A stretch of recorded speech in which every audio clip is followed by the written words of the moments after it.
جب خواب آ جائے تو کیا کریں؟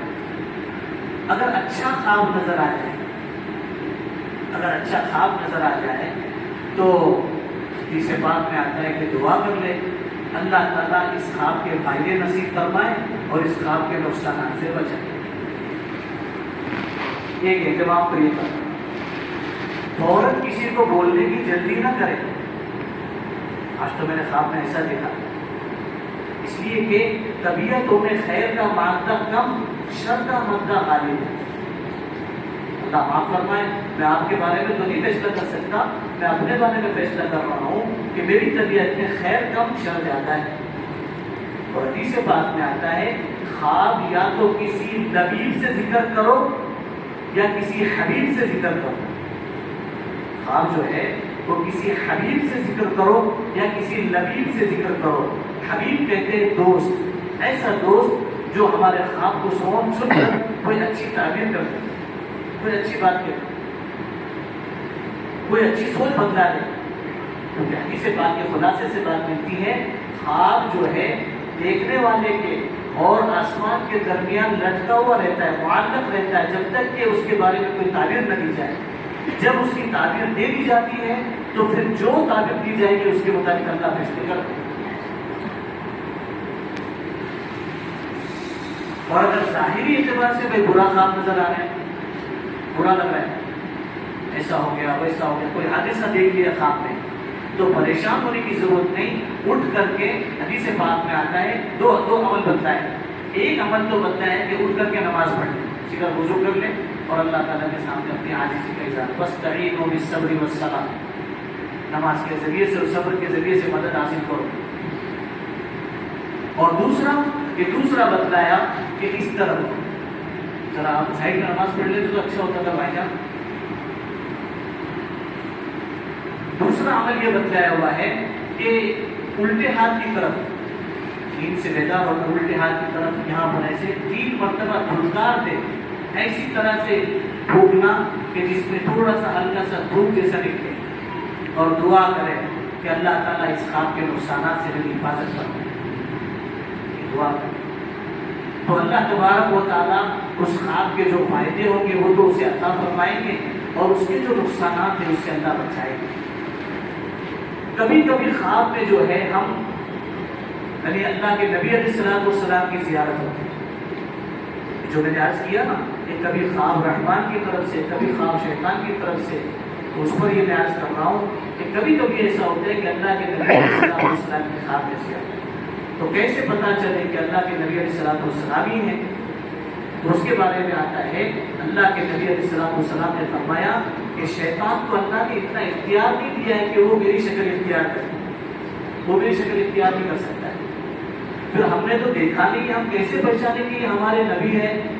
تو حدیث پاک میں آتا ہے کہ اللہ تبارک و تعالیٰ کوئی نہ کوئی ایسا یعنی اثر اس پر ظاہر فرما دیتے، یا تو خود اللہ کے نبی صلی اللہ علیہ وسلم خود فرما دیتے کہ میں تمہارا نبی ہوں، یا یہ کہ پھر خواب ہی میں اس کی رہبری کی جاتی ہے کہ یہ ہمارے نبی حضرت محمد صلی اللہ علیہ وسلم۔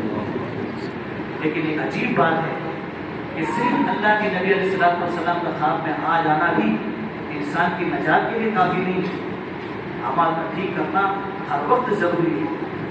پڑوس کے بہت بڑے عالم ابھی حال ہی میں ان کا انتقال ہوا ہے، اللہ ان کی مغفرت فرمائے، ان کے درجات کو بلند فرمائے۔ وہ فرماتے تھے کہ ایک نوجوان ہر روز فجر کی نماز میں میرے پیچھے آ کر کے نماز پڑھتا ہے، اور نماز کے بعد مسافہ کر کے مجھ سے کہتا تھا باقاعدہ کہ اللہ کے نبی صلی اللہ علیہ وسلم کی آج بھی زیارت ہے، آج بھی زیارت ہے، آج بھی زیارت ہے۔ گویا روزانہ اللہ کے نبی صلی اللہ علیہ وسلم کی خواب میں زیارت ہے۔ بھر جوانی میں اس کا انتقال ہو گیا۔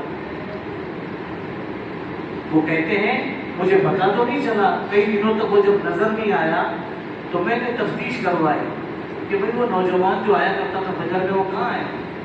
تو کہنے لگے اس کا تو انتقال ہو چکا۔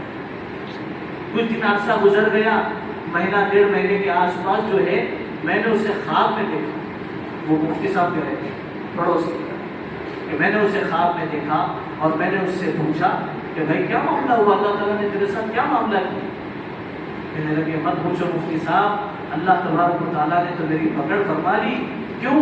اس لیے کہ میں پیشاب کے قطروں سے اپنے آپ کو بچاتا نہیں تھا۔ بات سمجھ رہے ہیں؟ وہ ایک فضیلت کی چیز اپنی جگہ پر، لیکن نیکی نیکی ہے، گناہ گناہ ہے، نیکی کرنے کا حکم ہے، گناہوں کے چھوڑنے کا اللہ کی طرف سے مطالبہ ہے۔ اس لیے خواب جب آ جائے تو اس میں ہم اس کا اہتمام کریں، یا تو کسی حبیب سے ذکر کریں، کوئی ہمارا دوست ہے، یا پھر کسی ایسے اچھے عالم صاحب سے جو تعبیر کا علم رکھتے ہو، یا یہ کہ اس کے جواب میں کم سے کم کوئی اچھی بات فرمانے والے ہو، کوئی اچھی بات کہنے والے، تو ایسے موقع پر اس کا اہتمام کرنا چاہیے۔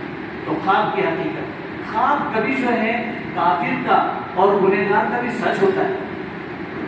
کافر ہے، گنہگار ہے، لیکن اس کو خواب آ گیا تو وہ کبھی سچ بھی ہوتا ہے، جیسے کہ سورہ یوسف کے آج کے واقعے میں جو پڑھا گیا کہ وقت کا بادشاہ جو تھا وہ بظاہر تو مسلمان نہیں تھا، لیکن جو ہے اس نے جب وہ خواب دیکھا تھا تو اس خواب کی جو بارے میں اللہ کے نبی اس خواب کے بارے میں اللہ کے نبی حضرت یوسف علیہ السلام نے جو تعبیر فرمائی، وہ خواب اسی خواب کے مطابق جو ہے جو اس نے دیکھا تھا ویسا ہی ویسا وجود میں آیا۔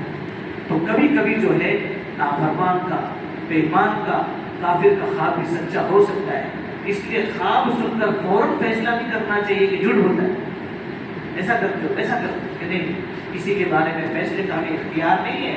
البتہ یہ ہے کہ خواب دیکھنے والا خود اپنی ذات پر غور کر لے کہ یہ کیا ماجرا ہے، اور سب سے اچھی بات تو یہ ہے چونکہ طبیعت میں خیر کا مزاج کم ہے تو ہر خواب کا ذکر کرنا کوئی ضروری ہے بھی، کوئی ضروری۔ جب ایسے ہی محسوس ہونے لگے اچھا یا برا خواب پریشان کرنے لگے یا بہت زیادہ خوش کرنے لگے تو اس وقت میں یہ عمل بتایا ہے کہ اللہ تبارک و تعالیٰ سے دعا کر لے کہ اللہ خواب کے فائدے نصیب فرما، خواب کے نقصانات سے کریں گے اس کی فکر اللہ تعالیٰ نے کتاب فرمائے۔ ایک درخواست یہ ہے کہ ذرا بیان کے وقت میں اگلے حصے کو ذرا بھول کر کے بیٹھا کریں تاکہ جو ہے درمیان میں کسی کو اگر عبادت کرنا ہو تو کسی کونے میں یا کسی الگ جگہ پر جا کر عبادت کر لے۔ سامنے کوئی نماز پڑھ رہا ہوتا ہے، کوئی عبادت کر رہا ہوتا ہے تو پھر بات کرنے والے کو تھوڑا تکلف ہوتا ہے کہ ہماری آواز سے اس کی عبادت میں خلل نہ ہو جائے، اس لیے ذرا اس کا خیال رکھیں۔ اللہ تعالیٰ ہم سب کو کہیں سنی باتوں پر عمل کرنے کی توفیق عطا فرمائے۔ بسم اللہ الرحمن الرحیم۔ سبحان رب العلی الاعلی الوہاب، سبحان رب العلی الاعلی الوہاب، سبحان رب العلی الاعلی الوہاب۔ اللهم صل على سيدنا محمد وعلى آل سيدنا محمد وبارك وسلم۔ اے ارحم الراحمین، اے اللہ زندگی کا بہت سارا حصہ تیری نافرمانی میں گزر گیا، یا اللہ جان جان کر تیرے حکموں کو توڑا ہے، تیرے پیارے حبیب کے پیارے نورانی پاکیزہ طریقوں کو چھوڑا ہے۔ اے اللہ پکڑنے پر آئیں سے مجھے پورا حق ہے، اس لیے کہ تو ہمارا خالق ہے، ہمارا مالک ہے۔ معاف کرنے پر آئے تو تو ہی ارحم الراحمین ہے، تو ہی اکرم الاکرمین ہے۔ اے اللہ تو ہی ہم کمزوروں کا رب ہے۔ اے اللہ جس فضل سے تو نے ہمارے گناہوں پر پردے ڈالے ہیں اسی فضل سے ہمارے سارے گناہوں کو معاف فرما۔ اے اللہ ہم اچھے نہیں ہیں، ہمیں اچھا بنا دینے کے فیصلے فرما۔ اللہ ہم اچھے نہیں ہیں، ہمیں اچھا بنانے کے فیصلے فرما۔ اللہ یہی تو وہ اعمال رمضان کے جس میں کئی گنہگاروں نے توبہ کر کے اپنے وقت کی ولایت کے مراتب طے کر دیے ہیں۔ اے اللہ وہی اعمال ہم بھی تو کر رہے ہیں۔ یا اللہ ہماری نمازیں بے جان ہیں، یا اللہ ہمارے ذکر بے جان ہیں، یا اللہ ہماری تلاوت بے جان ہے، یا اللہ ہماری راتوں کی آہیں بے جان ہیں، یا اللہ ہم سارے اعمال کر رہے ہیں مگر اے اللہ ایک بھی عمل کا احساس ہمارے دلوں تک نہیں پہنچ پا رہا ہے۔ یا اللہ نیکیوں کے نور ختم ہو جا رہے ہیں۔ یا اللہ اگر ڈش بدل کر کے کھائیں، اے اللہ کھانے اگر ذائقے بدل کر کے کھائے جائیں اس کا تو ہمیں احساس ہوتا ہے۔ یا اللہ عمل میں کسی عمل کا ہمیں احساس نہیں ہو رہا ہے۔ اے اللہ ایسا وہ گناہ جس کی وجہ سے اعمال کی لذتیں روک لی گئی ہو، اللہ ان اعمال سے ان گناہوں سے ہم سچی پکی توبہ کرتے ہیں۔ اللہ ہمارے گناہوں کو معاف کر دے مولا، ہمارے گناہوں کو معاف فرما دے مولا۔ نمازوں کی لذت اور حلاوت نصیب فرما، تیرے نام کی لذت اور حلاوت نصیب فرما، تیرے کلام کی لذت اور حلاوت نصیب فرما۔ اے اللہ روزے کی لذت اور حلاوت نصیب فرما، اے اللہ روزے کی لذت اور حلاوت نصیب فرما۔ روزے پر تو نے تقوی کے دینے کا وعدہ کیا ہے۔ اللہ ہم تو تیرے معیار کو کبھی بھی نہیں پہنچ سکتے مولا، اے اللہ ہم تو بڑے کمزور ہیں، کمزوروں سے کمزوری کے سوا اور کیا ہو سکتا ہے؟ اللہ ہم تو اتنے کمزور ہیں کہ جس کام میں بھی ہاتھ ڈالتے وہ کام بگڑا ہی چلا جاتا ہے، تیری مدد کے بغیر، تیری توفیق کے بغیر ہم کچھ نہیں کر سکتے۔ اللہ اے اکرم الاکرمین، اے اللہ اپنے بس بھر کی ممکن بھر کی کوششوں سے گناہوں سے بچنے سے اعتراض تو کر ہی رہے ہیں۔ اے اللہ اے اکرم الاکرمین، اے اللہ تقوی کی نصیبت سے مالا مال فرما، اے اللہ اپنی ذات سے ذاتی تعلق نصیب فرما، اللہ اپنی طرف انابت نصیب فرما، اپنی طرف رجوع نصیب فرما، اپنے ماں سوا سے مستقبل فرما۔ اللہ ہمیں اپنا بنا لینے کے فیصلے فرما، اللہ ہمیں اپنا بنا لینے کے فیصلے فرما۔ بس سے ہو گئے تیرے گھر کی چکر کاٹتے کاٹتے، یا اللہ 4 دن کوئی کسی کے آفس میں جاتا ہے تو وہ اس آدمی کہلاتا ہے۔ اللہ بچپن سے تیرے گھر کے چکر کاٹ رہے ہیں، تیرے گھر کی چوکیداری کر رہے ہیں، اے اللہ اے اکرم الاکرمین، اے اللہ اے اللہ سفید کپڑے پہن کر کے اے ارحم الراحمین، لوگ تو دھوکہ کھا سکتے ہیں، تو دھوکہ نہیں کھا سکتا۔ ہماری میٹھی میٹھی باتوں سے لوگ تو دھوکہ کھا سکتے ہیں، تو دھوکہ نہیں کھا سکتا۔ اے اکرم الاکرمین، وہ اعمال ہم اسی امید سے کر رہے ہیں کہ تو ہمیں اپنا بنا لے، یا اللہ ہمیں اپنا بنا لے، اللہ ہمیں اپنے سے راضی فرما لے، یا اللہ ہمیں اپنے سے راضی فرما لے، اللہ ہمیں اپنے سے راضی فرما لے۔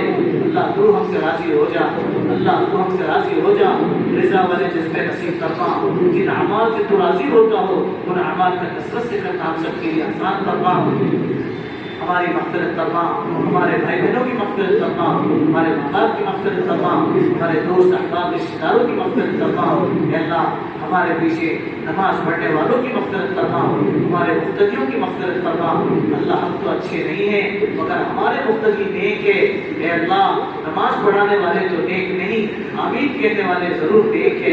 اے اکرم الاکرمین، ان کی برکت سے ہم سب کا بیڑا پار فرما، دونوں جہاں کی خیر نصیب فرما، دونوں جہاں کی شر سے اور رسوائی سے ہماری حفاظت فرما، مسلمانوں کی جان مال کی عزت آبرو کی پوری پوری حفاظت فرما۔ اے اللہ گناہوں کی پاداش میں ہمیں غیروں کے حوالے نہ فرما، اے اللہ ذلت و رسوائی کے فیصلے نہ فرما، اے اللہ عزتوں کے دروازے کھول دینے کے فیصلے فرما، اے اللہ عزتوں کے دروازے کھول دینے کے فیصلے فرما۔ اے ارحم الراحمین، جن لوگوں نے دعاؤں کے لیے کہا کہنا چاہتے تھے نہ کہہ سکے، جو ہم سے امید کرتے ہیں ان تمام کی جائز مقاصد میں کامیابی نصیب فرما۔ اے اللہ ہم نے مانگا اپنے گمان کے مطابق، ہماری ضرورتوں کو تو ہم سے زیادہ بہتر جانتا ہے، اپنے اپنے وقت پر عافیت کے ساتھ اپنی شان پوری فرما۔ اے اللہ جتنے حفاظ اکرام قرآن کریم سنا رہے ہیں سب کے پڑھنے کو، پڑھانے کو، سننے کو، سنانے کو قبول فرما، ان کی برکت سے ہمارا بھی قبول فرما، اللہ ان کی برکت سے ہمارا بھی قبول فرما، اللہ ان کی برکت سے ہمارا بھی قبول فرما۔